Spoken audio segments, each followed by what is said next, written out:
Բարև ձեզ, Արար YouTube-յան ալիքի եթերում հայրենիք կիրակնորյա վերլուծական հաղորդաշարն է։ Ձեզ հետ եմ ես Վարդուհի Ծատուրյանը եւ իմ զրուցակիցն է այսօր Համերաշխություն կուսակցության նախագահ Սարգիս Ավետիսյանը։ Բարև ձեզ, պարոն Ավետիսյան։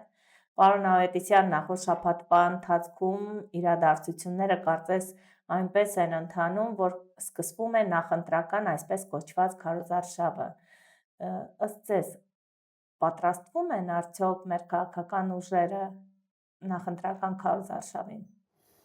Այո, իհարկե, պատրաստվում են եւ դա վաղուց է, նոր չի։ Բոլոր քաղաքական միավորները, մեծ, փոքր, միջին, բոլորը պատրաստվում են եւ կոնկրետ այդ գործողությունները պետք է դիտարկել հենց այդ շրջանակներում եւ երկրորդ նախագահը եւ վարչապետը բոլոր քաղաքական դեմքերը ակտիվ մասնակցում են նախընտրական քարոզարշավին, այսպես կոչված, չնայած քարոզարշավը դեռ պաշտոնապես չի սկսել, բայց մարդիկ մասնակցում են, հավանաբար մտածում են, որ եթե ժամանակից շուտ սկսեն խոսել, հնարավոր է հասարակության մեջ ինչ-որ բան փոխվի։ Բայց ես կարծում եմ, որ դա այնքան էլ ճիշտ չի եւ կոնկրետ մեր պետության դեպքում, մեր ժողովրդի հետ կապված, մեր հասարակությունը քաղաքականապես բավականին ակտիվ է եւ դժվար է ժամանակային առումով այդ փոփոխությունները, այսինքն ժամանակից շուտ քարոզարշավ անելը համարել, որ կարող է իրավիճակը փոխի։ Ում ոնց գիտեն, այդպես էլ գիտեն։ Իսկ արդյոք սա տպավորություն չի ստեղծում, որ քաղաքական դաշտ գալիս են նախկին եւ ներկան եւ նոր երրորդ ուժ կարծես թե դեռ հստակ չի ձևավորվում։ Ըստ ձեզ, նման տպավորություն ուզում են թողնել ներկայիս քաղաքական գործիչները։ Նայեք, մի հետաքրքիր իրավիճակ է ստեղծված մեր երկրում, կան նախկինները, այսպես կոչված համեմատաբար, ես վատ իմաստով չեմ ասում նախկին, կան նախկին քաղաքական ուժերը եւ մարդիկ, որոնք նախկինում եղել են երկրի ղեկավարներ, եւ հիմա գործող իշխանությունները։ Թե ինչ է իրանից ներկայացնում գործող իշխանությունը, կարծում եմ ավելորդ բացատրության կարիք չունի, բոլորը շատ լավ գիտեն, շատ լավ տեսնում են։ Նախկին քաղաքական ուժերը եւ նախկին ղեկավարները բնականաբար փորձում են այս իշխանությունների ձախողումների վրա ցույց տալ իրենց առավելությունները։ Բնականաբար ակնհայտ է, որ առավելություններ կան նախկինի եւ ներկայի միջև եւ ամեն մեկը փորձում է եւ ուզում է, որպեսզի այդ իր առավելությունը ինքը որքան հնարավոր է շատ ռեկլամ անի, գովազդի եւ տարածի հասարակության մեջ, որպեսզի հասարակությունը առաջիկա ընտրություններում եւս քվեարկի, քվետա այդ ուժերին։ Ստացվում է, որ ներկաները առանց նախկինների չեն կարող աշխատել, կորցնում են, այսպես ասած, քաղաքական ուղեգիծը եւ նախկիններն էլ առանց ներկաների չեն կարող, որովհետեւ ըստ էության իրենց խոսույթը նրա մասին է, որ որքան վատն են ներկաները։ Իսկ ներկաները ասում են, որ նրանց օրոք շատ վատ բաներ ա եղել։ Եվ ժողովրդին անդադ զբաղացնում են այս տրամաբանության մեջ եւ մարդիկ էլ զբաղված են սրանց խոսակցությունները քննարկելով։ Հետևաբար իրանք ունեն իրենց լրատվական միջոցները եւ ներկաները եւ նախկինները իրենց լրատվական միջոցներով, որտեղ կատեգորիկ արգելված է, որ հանգարց երրորդ ուժի կամ այլ տեսակետներ ունեցողները Երևան եւ իրենց կարծիքներ, իրենց տեսակետները արտահայտեն, որպեսզի հասարակությունը տեղյակ լինի, եւ իրանք իրար մեջ այդ խաղը խաղում են։ Հետևաբար արդյունքում կունենանք մենք նույն խորհրդարանը, նույն պատկերով եւ հեչ կարեւոր չի այդ տեղերի տարբերությունը, որովհետեւ գումարելիների տեղերը փոխելով գումարը չի փոխվում։ Եվ ով կլինի առաջինը, ով կլինի երկրորդը ընդդիմության մեջ, հեչ կարևոր չի։ Մենք այլ խնդիր ունենք լուծելու։ Մեր խնդիրը պետք է լինի այս իշխանությունից ազատվելու եւ նոր մտածելակերպ, նոր գործնեություն քաղաքական, նոր քաղաքական մտածողություն, Դե տեսեք, հենց նոր ասում եք կոնսոլիդացիա բերել։ Այդ հներով ու նորերով, հներով ու ներկաներով հնարավոր չի դանել։ Տեսեք, երբ ասում եք նոր, կարծես թե անորոշություն է գալիս հասարակության մեջ, որովհետև մեր հասարակության մեծ մասը շատ կարևորում է խաղաղությունը։ Ներկայիս իշխանության հաղթաթուղթը այսպես ճակերտավոր կոչված, այդ խաղաղության համաձայնագիր կոչվածն է։ Ասում են, երբ որ նոր ուժեր կան, միգուցե այդ համերաշխության, այդ խաղաղության օրակարգը կսառեցվի կամ կգահավիժի նույնիսկ։ Ես ուզում եմ հասկանալ Խաղաղության, համերաշխությունը չկա, այո, խաղաղության, այո։ Հիմա ուզում եմ հասկանալ, ըստ ձեզ նոր ուժ գալով, նոր ուժ ասելով, ինչպիսի ռազմավարական ուղի եք տեսնում, նաև գիտեմ, որ համերաշխություն կուսակցությունը եւս պետք է մասնակցի գալիք ընտրություններին եւ ինչպես եք տեսնում առհասարակած գործընթացները ինչպես կընթանան, երբ նոր ուժեր հայտնվեն։ Նայեք, այդ նոր ուժերը ես կարծում եմ դեռ ձևակերպված իրանց կարծիքը, իրանց տեսակետները չեն ասել եւ ճիշտ են արել որ չեն ասել, որովհետեւ այս խառնաշփոթի մեջ չարժի մտնել, այստեղ քաղաքական խոսույթ չկա, այստեղ կա մեկը մյուսին քննադատելու, մեկը մյուսին այդ sense մայմունության մեջ մեղադրելու, վատաբանելու, այո, խնդիրներ դրված եւ դա որևէ լուրջ բան չի տալու։ Հասարակության մեջ իրականում ոչինչ չի փոխվելու, որովհետեւ հասարակությունը այլ բան է սպասում։ Հասարակությունը սպասում է, որ այս իրավիճակից երկիրը դուրս հանելու կոնկրետ մեխանիզմ, կոնկրետ ծրագիր։ Ոնց կարելի է դա անել։ Գիտեք, մի տեսակ ծիծաղելի կլինի, որ այս իրավիճակում փորձես լուրջ ինչ-որ բան ներկայացնես։ Նախ պետք է սպասել մի քիչ, որովհետև այս խառնաշփոթը շուտով կավարտվի, եւ հետո արդեն պետք է լուրջ թեմաները դրվի օրակարգ եւ խնդիրը նա որ պետք է օրակարգի շուրջ ձևավորվի կոնսոլիդացիան, ոչ թե անհատների շուրջ։ Այս մարդիկ նորից գնում են անհատների շուրջ ձևավորելու այդ կոնսոլիդացիան։ Ուշադիր լսեք այդ մարդկանց, ովքեր որ հայտ են ներկայացրել քաղաքական դաշտում Երևանում։ Բոլորը խոսում են այն մասին, որ կոնսոլիդացիա պետք է լինի իրանց շուրջ։ Հետևաբար այդ կոնսոլիդացիան չի լինի։ Համերաշխություն կուսակցությունը այն քաղաքական կուսակցությունների թվին է պատկանում, որը գտնում է, որ օրակարգի շուրջ պետք է կոնսոլիդացիա ձևավորել, պետք է վեր կանգնել անձնական ամբիցիաներից։ Այս մարդիկ շատ ամբիցիոզ են, շատ վտանգավոր ամբիցիաներ ունեն, նույնիսկ պատրաստ են երկրի կործանման պարագայում կամ կործանման հաշվին հաջողություն գրանցեն, իբր թե մենք, բայց դրա հաջողությունը որն է, ես չեմ կարողանում հասկանալ։ Այդտեղ ոչ մի հաջողություն չկա։ Չկա մի բան, որի վրա կարելի է ուրախանալ այսօր, այլ պետք է լուրջ մտածել, մտածելու հնարավոր կա մտածելու եւ անհրաժեշտություն կա քաղաքական մտածողությունը զարգացնել եւ այս իրավիճակից դուրս գալ։ Տեսեք, մի մասը ուրախանում է, պարում են, անգաղափար, անմնացորդ, նայում ես դեմքներին նես տպավորությունը, որ այս մարդիկ ընդհանրապես մտածելու ոչինչ չունեն։ Կարևոր է երաշտության տակը թռվռալն է, թռչկելն է այս կողմ այն կողմ։ Պետական պաշտոններ զբաղեցնող մարդիկ են, նախարարներ են, բաներ են եւ այլն։ Իրանք դրա ժամանակը պետք է չունենան։ Գիտեք, փայտիկները խփել, բան եւ այլն, դրանք այս պահի դրությամբ հեշտ դրա ժամանակը չի էլի։ Շատ մեծ վտանգներ կան մեր առաջ եւ պետությունը կանգնած է մեծ մարտահրավերների առաջ եւ այդ ուղղությամբ պետք է աշխատանք անել։ իսկ այդ աշխատանքը բացարձակ այս մարդիկ չեն պատկերացնում։ Իրանց թվում է, որ այնքան լավ է երկրի վիճակը, որ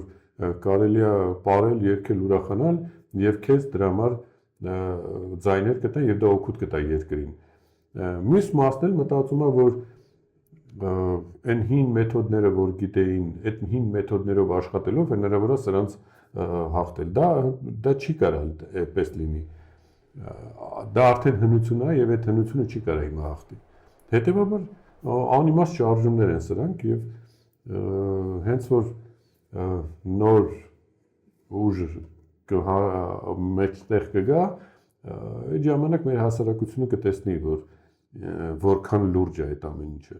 Ըստ ձեզ նոր ուժ պետք է գա, թե գաղափար մեկ, որի շուրջ պետք է հավաքվեն նոր ուժերը, որովհետև երբ տեսնում ենք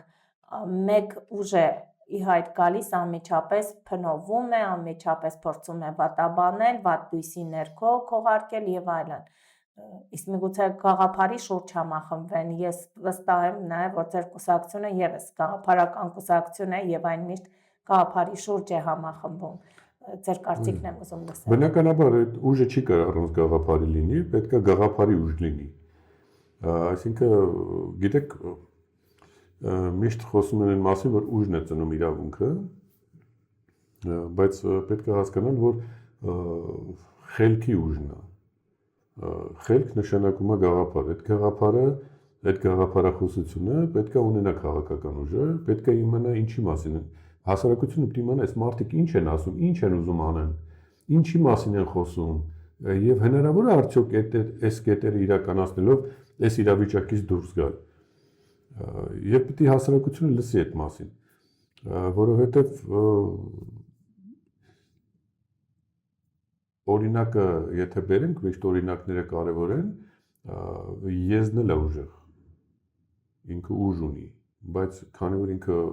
գաղափարական չի, եզին լծում են, հետևաբար օգտագործում են իր ուժը այլ մարդիկ, եւ այն տրամաբանությունը, որ ուժն է ծնում իրավունքը, բան եւ այլը, բերում է մի խայտառակ իրավիճակի, ցավոք սրտի այսօր աշխարհում այդպես է, այն ուժերը, որոնք ուժեղ են, մտածում են, որ իրանց ուժով կարող են հարցեր լուծել, ցավոք սրտի։ Եվ մեր երկիրը հայտնվել է հիմա այդ գիզակետում 2-3 գերտերությունների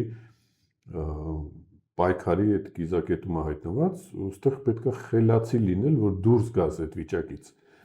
Եվ նախկինների եւ ներկաները այդ պոտենցիալը չունեն։ Այդ պոտենցիալը որևէ առանցին քաղաքական ուժել չունի։ Այդ պոտենցիալը կարող լինի միայն միասնական քաղաքական ձևակերպումով, երբ որ կլինի միասնական քաղաքական ուժ։ Այսինքն նկատի ունեմ, որ քաղաքական ուժերը կգնան կոնսոլիդացիայի օրակարգի շուրջ, ոչ թե անհատների շուրջ։ Անհատներին պետք է դնել երկրորդ պլան։ Կարևոր չեն հիմա անհատները։ Հիմա պետք է օրակարգը դնել եւ օրակարգի վերաբերյալ ձևավորել կոնսոլիդացիա։ Տեսնում եք այդպիսի ուժեր, որ կարող են ձևավորել, որովհետեւ մենք շատ հաճախ խոսում ենք ուժերի մասին, բայց արդյոք մենք ունենք մեր երկրի ներսում այդպիսի նոր ուժեր, որոնք կարող են գալ եւ համախմբվել միմյանց կողք գալով։ Նայեք, գաղափարը կա, փորձը կա կոնսոլիդացնելու, բավականին երկար ժամանակ այդ աշխատանքները արվել է եւ ճիշտ պահին դրանք կներկայացվի, ուղղակի պետք է ցանկություն քաղաքական ուժերից, որպեսզի իրանք բոլորը միանան դրան։ Այդ ամեն ինչը այնպես է դրված, որ որևէ մեկը այդտեղ առավելություն չի ունենում։ Որևէ մեկի հնարավորությունը այդտեղ չի անտեսվում։ Բոլորին տրված է հնարավորություն այդ կոնսոլիդացիայի արդյունքում ցույց տալ իր հնարավորությունները։ Մեկը շատ, մեկը քիչ, մեկը ավելի մեծ տարածության մեջ, մյուսը ավելի փոքր, տարբեր երկրների հետ հարաբերություններ, բան եւ այլն, բայց այդ սա պետք է դնել միտեղ, մեկտեղել եւ դա է մեզ բերելու հաջողություն։ Մենք այլ հնարավորություն այս պահին քաղաքական չունենք, մենք քաղաքական կոնսոլիդացիայի պետք է գնանք, որովհետեւ հակառակ դեպքում առանցին կփոշիանան բոլոր ձայները եւ բոլոր հնարավորությունները։ Իհարկե ես տեսնում եմ այդ քաղաքական ուժերին, ես բոլոր քաղաքական ուժերին տեսնում եմ դրա մեջ։ Առանց խտրականության բոլոր քաղաքական ուժերին տեսնում եմ։ Այդ ո՞նց կազմակերպել, ո՞նց անել, որ այդ ամբիցիաները երկրորդ պլան անցնեն։ Մենք դրա ձևը գիտենք։ Բայց այս բանին հիմա պետք չի ասել, որովհետև հիմա դրա ժամանակը չի։ Հիմա բոլորը հələ որ իրանց ամբիցիաներն են ցույց տալիս, որոնք մեծ հաշվով էական նշանակություն չեն ունենալու ընտրությունների ժամանակ։ Ըստ ձեզ այս նոր ուժերը, որ կան խաղաղության օրակարգը կմնա։ Խաղաղության օրակարգը միշտ պետք է ունենալ։ Միշտ պետք է ունենալ բոլոր քաղաքական ուժերը։ Հիմա չկա Հայաստանում մի քաղաքական ուժ, որը ասի, որ ես ունեմ պատերազմի օրակարգ, չկա տենց բան։ Բոլորը այդ օրակարգը ունեն։ Դա այնց եսի մի բան չի էլի, որ հանճարեղ միտք չի, որ խաղաղության օրակարգ։ Բոլոր քաղաքական ուժերն ուզում են խաղաղություն։ Պետք է առնվազն ապուշ լինես, որ խաղաղություն չուզենաս։ Բայց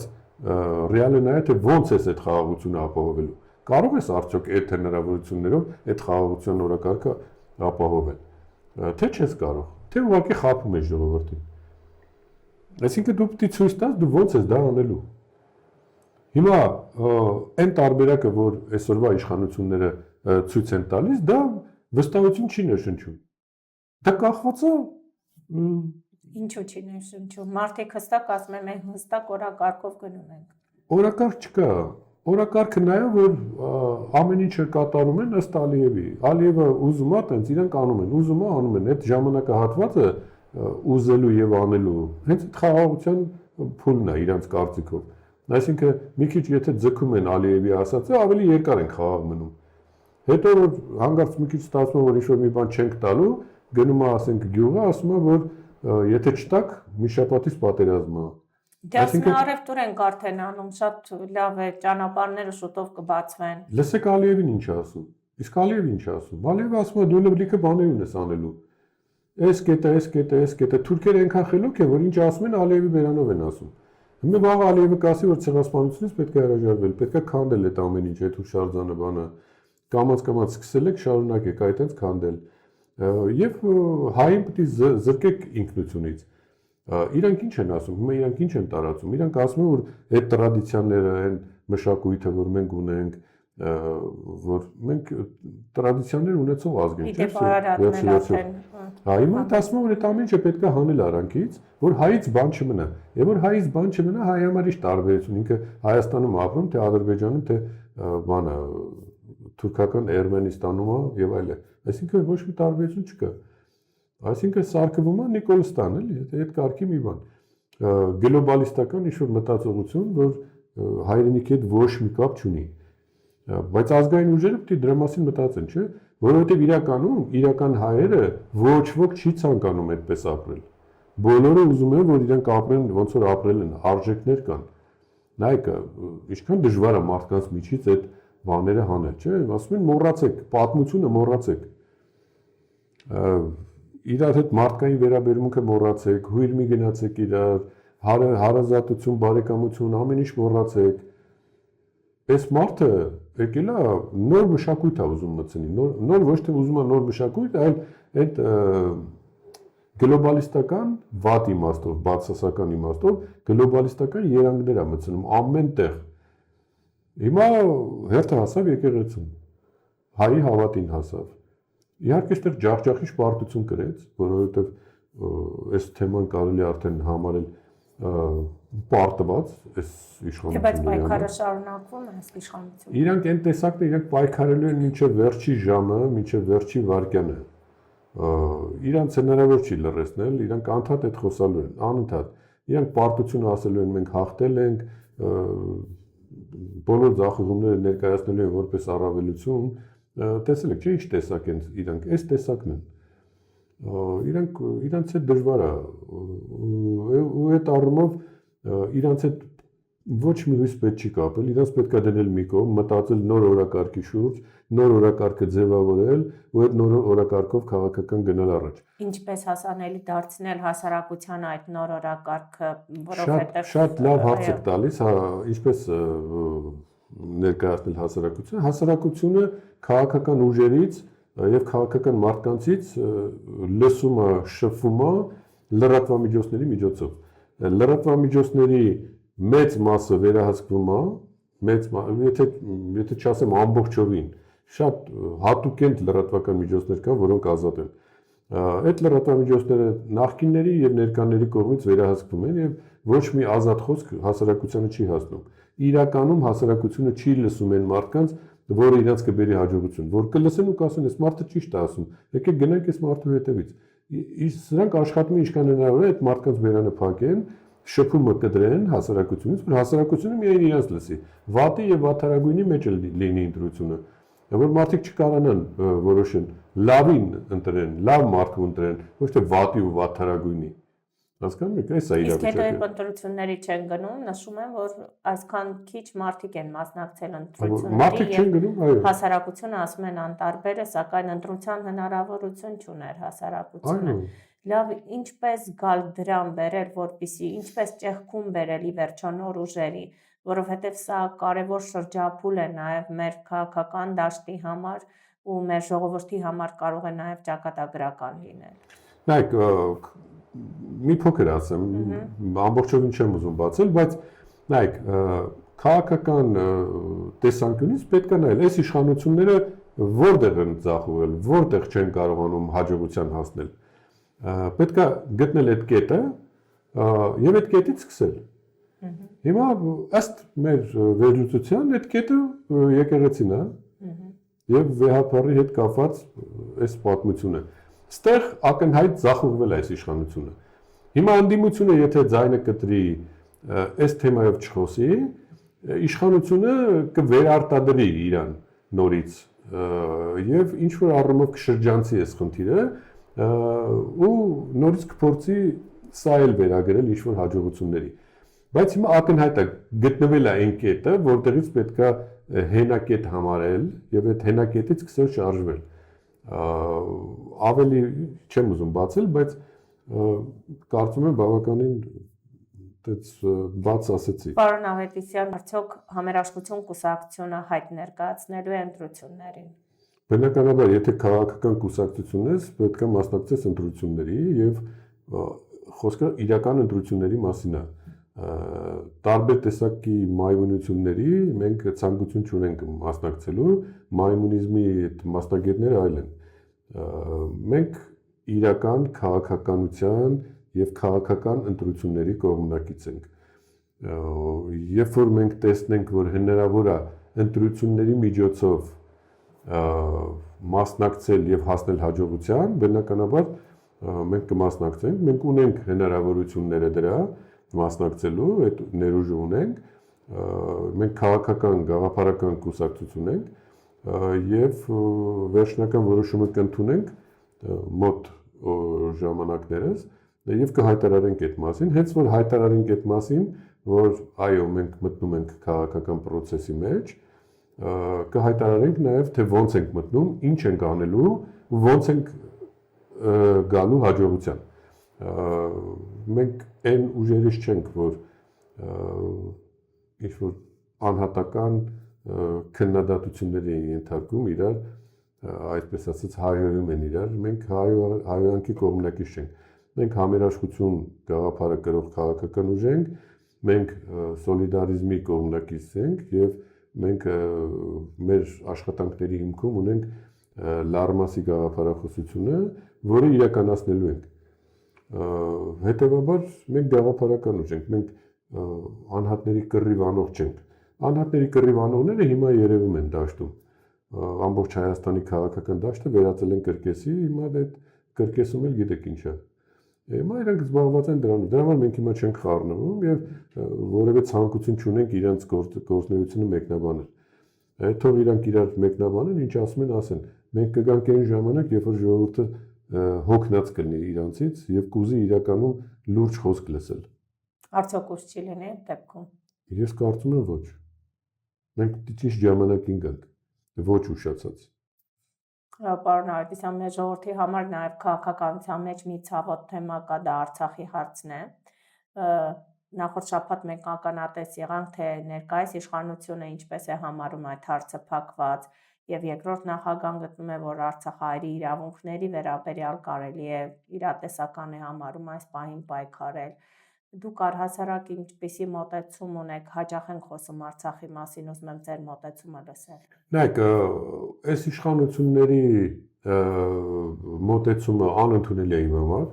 մեր համար, մեր կուսակցության համար, դա անընդունելի մոտեցում է, Արցախի թեման փակել ընդհանրապես։ Բնականաբար երկրորդ նախագահի ասած միտքը, որ խոսել վերադարձի մասին, խոսել այն մտքերի մասին, որ կարելի է վերադարձի մասին խոսել, պատրաստվել, վերադարձի իրավունքի մասին խոսել, դա ընդունելի է բնականաբար, երբեք պիտի մենք չմոռանանք այդ իրավունքի մասին, վերադարձի իրավունքի մասին, իսկ որպեսզի դրա մասին միշտ հիշենք, պետք է խոսել դրա մասին։ Այդ նույնն է, ոնց որ հիմա մենք ցեղասպանությունը մոռանանք։ Եթե մենք այդ իրավունքը ունենք խոսելու, հիմա այս մարդիկ այդ իրավունքն են վերցնում։ Պարզապես արդյոք այն քաղաքականությունը, որը վարվել է այս պահը միջև, անդառնալի կետում չէ այլևս։ Նայեք, վերադարձի իրավունքի մասին նույնիսկ Եվրոպան է խոսում։ Այս իշխանությունը չի խոսում, Եվրոպան խոսում է։ Մակրոնը ավելի շատ է խոսում այդ մասին, քան այս իշխանությունները։ Եվ եթե մեր առաջարկած տարբերակով ցեղասպանության հարցը դրվեր օրակարգում, արտաքին քաղաքական օրակարգում, շատ ավելի մեծ երկրներ, որոնք ճանաչել են ցեղասպանությունը եւ այլը, դատապարտել են, նրանք էլ կխոսեին, բոլորը կխոսեին այդ մասին, եւ ճնշումը շատ ավելի մեծ կլիներ։ Հիմա նայեք, այս մարդիկ բոլորը հանել են։ Խաղաղության օրակարգի շեղում է ստացվում, խանգարում է։ Խաղաղության իրական խաղաղության օրակարգը կլինի այն, որ դու էլ կունենաս լծակներ քո ձեռքին, որ նրանք հաշվի առնելով քո լծակները կփորձեն խաղաղությունը պահել։ Իսկ երբ որ իրանք տեսան, որ դու լծակ չունես եւ բոլոր քո լծակները հերթով տալիս ես, հետեւաբար երբ որ ամեն ինչ կտաս կվերջացնես, կասեն դե հիմա էլ երկիրը դուր։ Ուրիշ բան չունես տալու, կամ դու լծակ չունես այդ մասին խոսալու։ Հետո գիտեք ինչ, աշխարհը շահերի վրա է։ Ինչ է նշանակում շահեր չունենալ այլ երկրների հետ։ Բոլոր երկրների հետ Հայաստանը պետք է ունենա իր շահերը։ Եվ Ռուսաստանի հետ, եւ Միացյալ Նահանգների հետ, եւ Եվրոպայի հետ, եւ բոլոր երկրների հետ պետք է ունենա շահեր։ Մենք շահերի շուրջ պետք է խոսենք։ Մեր շահերը որտեղ են։ Այդ դրա մասին պետք է խոսել։ Թե չէ ամեն ինչ բոլորը զիջել, բոլոր լծակները զիջել, ու արդյունքում ինչ ենք ստանալու։ Թուրքերը այդ տեսակը չեն, որ ուղղակի նայեն, ասեն դե որ հայերը այդքան խելացի ժողովուրդ են, եկեք իրանց խելքը հարգենք, իրանց ձեռք չտանք։ Փորձը մեր առաջ է։ Տեսել ենք ոնց են մորթե հայերին, հաշվի չառնելով իմ նշած բաները։ Հետևաբար դա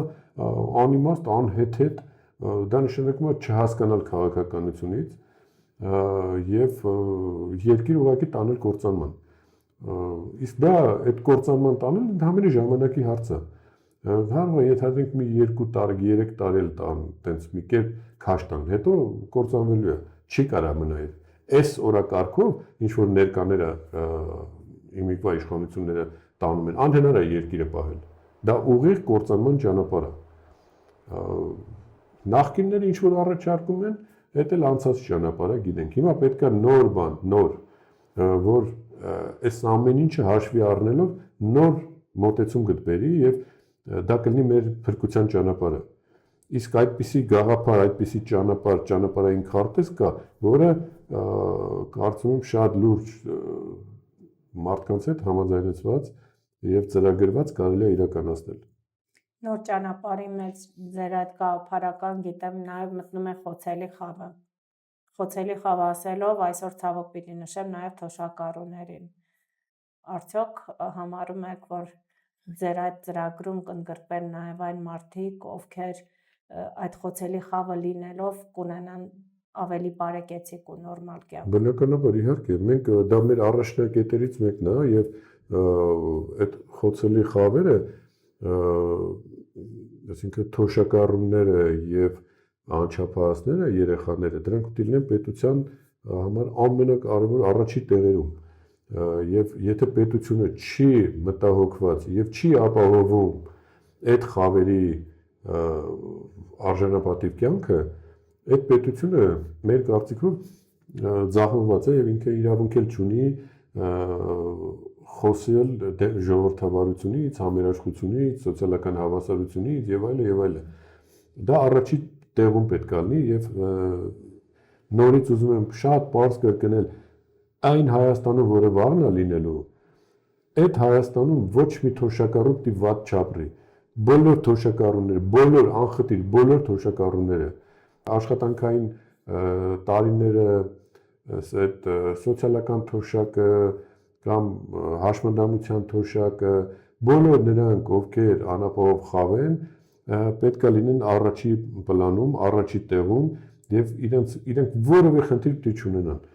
Ինչպես նաեւ անչափահասները,